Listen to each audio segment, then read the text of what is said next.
بيكم في اي نيوز. انا نيمو. اي نيوز هنجيب لكم كل الاخبار اللي بتهمكم، هنتكلم في كل حاجه بتحصل في مصر وبره مصر. تابعونا. سهل جدا توصل لحلم شايفه صعب، زي ما فرح عملت. فرح ما كانتش بتعرف ترسم خالص، بس اتعلمت ودلوقتي بقت محترفه في الرسم. تعالوا نشوف هتقول لنا ايه.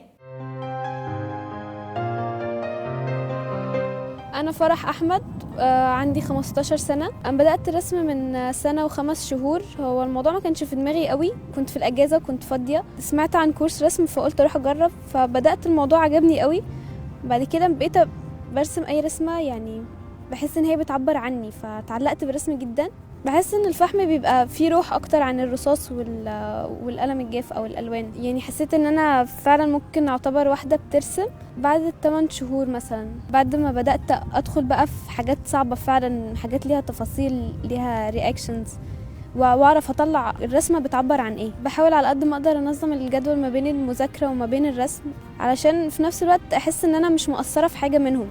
الرسم فرق معايا جدا في الدراسه كده، يعني بقى في مدرسين فعلا عارفين ومقدرين قد ايه انا برسم كويس، بقوا بيدخلوني في مسابقات، وبحس ان هو شويه بيحترموني ان انا ليا حاجه بعرف اعملها، ليا هدف غير اي حد. يعني اللي هو انت بتعرف تعمل ايه، لا انا لسه ما اعرفش، مش عارف، مش لاقي ايه موهبتي. هو عامل لي قيمه الرسم. بنزل رسومات عندي على الفيسبوك وكده، بس ما اعتقدش ان حد مش عاجبه الرسومات. يعني ما لقيتش كومنت مثلا ضايقني قبل كده، او حد قال لي حاولي طوري من نفسك اكتر، او انت لسه ما وصلتيش لمستوى. لا، هم كلهم كانوا بيشجعوني. فكرت ان انا ممكن اعرض رسوماتي في معرض دلوقتي، بس يعني عايزه قدام شويه يبقى ليا معرض لوحدي. دي رسمه بالرصاص. الفحم بيترسم معظم الوقت بالريشه، يعني اي تصدير هيبقى بالريشه. بعد كده بدات ارسم بالالوان، يعني دي كانت اول تجربه ليا بالالوان.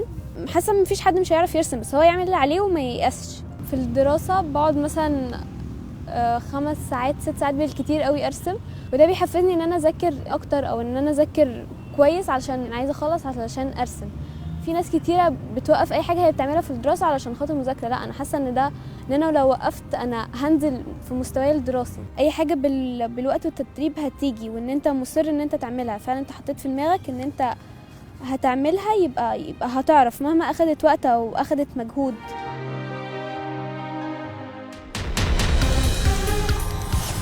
تعرف في كام قاره في العالم ولا لا؟ 7 قارات: افريقيا، اوروبا، استراليا، اسيا، امريكا الشماليه، امريكا الجنوبيه.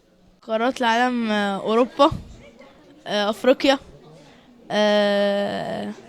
اسيا، امريكا الشماليه، امريكا الجنوبيه.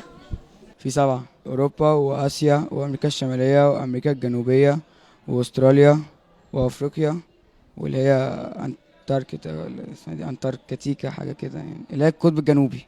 7 قارات: امريكا الشماليه والجنوبيه، واوروبا واسيا واستراليا وافريقيا، واللي هي اللي فوق دي. في كام قاره؟ في اوروبا، في افريقيا، في اسيا، بس هم خلاص كده هم 3. في 7 قارات في العالم: في امريكا الشماليه وامريكا الجنوبيه وافريقيا واوروبا واسيا واستراليا انتاركتيكا. 7 قارات: اسيا وافريقيا واستراليا واوروبا وامريكا الشماليه وامريكا الجنوبيه والقطب الجنوبي.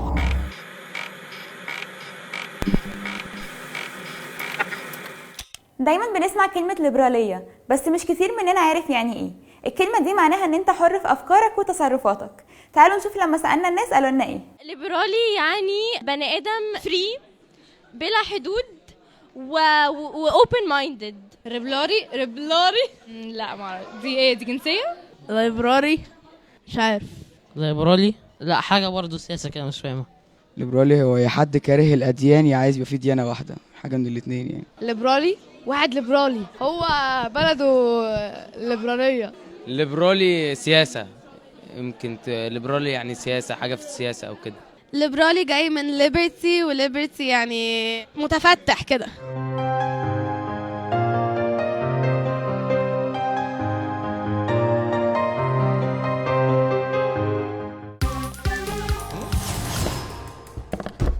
السفير الياباني بعد زيارته لمعبد ابو سمبل دعا كل اليابانيين ان هم يزوروا المعبد عشان يشوفوا حضارة المصريين اللي ابهرت العالم، وعلشان يستمتعوا بالمناظر الجميلة. الصين بتستعد لإطلاق أول طيارة بر مائية في العالم في منتصف 2017، والطيارة بإمكانها في حالة الأحوال الجوية السيئة النزول فورا للسير في البحر. تعالوا دلوقتي نشوف معانا ايه الفقرة اللي جاية ونرجع لكم تاني. فاطمة منصور، عندي 15 سنة، بلعب كرة قدم بقالي سنتين. مبسوطة قوي فيها عشان هي حاجة جديدة للبنات. أول ما يعني في مصر ما بقالهاش كتير كرة القدم النسائية لسه معروفة يعني. بحب أقول لأي بنت إن هي تجرب عشان تبقى حاجة جديدة ليها. والحمد لله السنة اللي فاتت في الدوري أخدنا مركز رابع. بلعب مع أكاديمي اسمها ايمز. خلصت حلقتنا النهارده من اي نيوز، يا رب تكون عجبتكم واستفدتوا منها. هنستناكم تتابعونا على السوشيال ميديا وتقولوا لنا رأيكم. باي.